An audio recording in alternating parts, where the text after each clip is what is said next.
سوال: دعویٰ کیا جاتا ہے کہ اسلام ہر مسئلے کا حل تلاش کر سکتا ہے اور اسلام میں ہر مسئلے کا حل موجود ہے۔ اب کچھ دنوں کی بات ہے، بقر عید آنے والی ہے۔ اس موقع پر قربانی کرنے کی ترغیب دی جاتی ہے اور اس کام کے لیے تمام ذرائع ابلاغ استعمال ہوتے ہیں۔ پھر لوگ قربانی بھی کرتے ہیں، اپنے والدین کے نام سے، رسول اللہ صلی اللہ علیہ وسلم کے نام سے اور اپنے پیر کے نام پر، وغیرہ وغیرہ۔ رمضان میں ایک عزیز کے بچے کا عقیقہ تھا، ان کے ساتھ بکرے خریدنے گیا تو ایک بکرا 1200 روپے کا ملا۔ پھر ابھی پچھلے ہفتے تقریباً بکرے 1500 اور 1600 روپے کے خریدے گئے۔ وجہ گرانی قیمت بکر عید کی آمد، بقول فروخت کرنے والے کے کہ بڑی عید آ رہی ہے، دام بڑھ گئے ہیں۔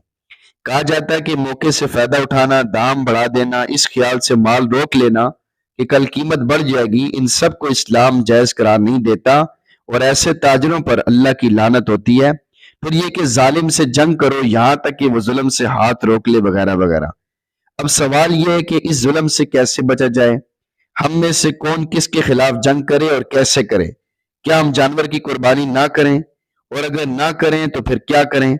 میں ذاتی طور پہ گمان کرتا ہوں کہ اگر تمام علماء مل کر یہ اعلان کریں کہ چونکہ بقر عید پر تاجر دام بڑھا دیتا ہے، اس لیے اب اس سال جانور کی قربانی نہ ہو بلکہ کچھ اور، اگر ایسا ہو گیا تو آج نہیں تو کل قیمت ضرور کم ہوگی، ورنہ ہم اور آپ سب قربانی کی فرضیت کے نام پر ظالم کو اور طاقتور کریں گے۔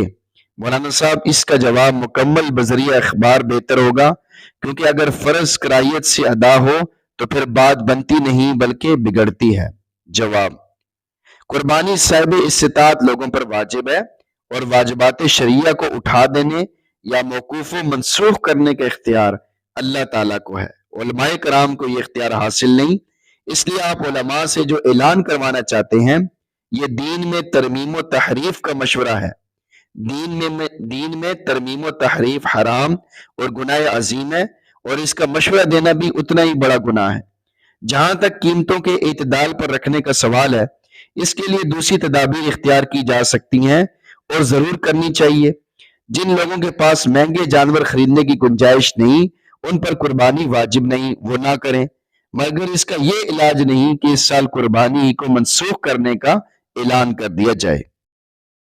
سوال: قربانی کے بارے میں بعض حضرات فرماتے ہیں کہ قربانی 7 دن تک جائز ہے، حالانکہ ہم لوگ صرف 3 دن قربانی کرتے ہیں۔ وضاحت فرمائیں کہ 3 دن کر سکتے ہیں یا 7 دن بھی کر سکتے ہیں؟ جواب: جمہور ائمہ کے نزدیک قربانی کے 3 دن ہیں۔ امام شافعی رحمۃ اللہ علیہ چوتھے دن بھی جائز کہتے ہیں۔ حنفیہ کو 3 دن ہی قربانی کرنی چاہیے۔ سوال: قربانی کس دن کرنی چاہیے؟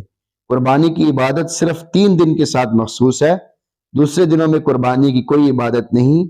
قربانی کے دن ذی الحجہ کی 10ویں، 11ویں اور 12ویں تاریخیں ہیں، ان میں جب چاہے قربانی کر سکتا ہے، البتہ پہلے دن قربانی کرنا افضل ہے۔